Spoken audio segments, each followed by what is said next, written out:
অনেকদিন পরে তোমাদের সাথে ব্লগ ভিডিও নিয়ে চলে আসলাম। তোমরা সবাই কেমন আছো? আশা করি ভালোই আছো।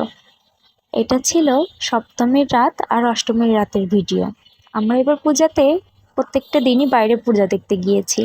সপ্তমীর দিন গিয়েছিলাম ঝিনাইদহ সিটিতে আর ফুলহরিতে, আর অষ্টমীতে আমাদের নিচের এলাকায় পূজা দেখেছি। তো আমরা প্রত্যেকটা দিনই সন্ধ্যার সময় বের হয়ে যেতাম, আর বাসায় ফিরতে ফিরতে রাত 12টা-1টা বেজে যেত। তো ফার্স্টের দিন আমরা ঝিনাইদহতে পূজা দেখতে গিয়েছিলাম। ঝিনাইদহ সিটিতে আর ফুলহরিতে অনেক সুন্দর পূজা হয়, যেমন ঠাকুরগুলোও সুন্দর ছিল আর লাইটিং সেটআপও সুন্দর ছিল। আর বাড়ির বাচ্চারা ভীষণ মজা করেছে, আর ওদের আনন্দই তো আসল। আর সবাই মিলে ঘুরতে গেলে এমনিতেই ভালো লাগে। আমরা বাড়ির সবাই মিলেই ঘুরতে গিয়েছিলাম এবার। তো আমরা পূজাতে ভীষণ মজা করেছি। আর এই যে দেখতেই পাচ্ছ, আমাদের বাড়ির 2টা ছোট বাচ্চা, এরা কিন্তু প্রচুর মজা করেছে। একটা আমার ছেলে আর একটা আমার দেওরের ছেলে, ওরা কিন্তু প্রায় সেম এজের।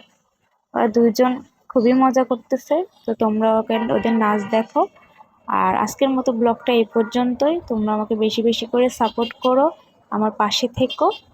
টাটা।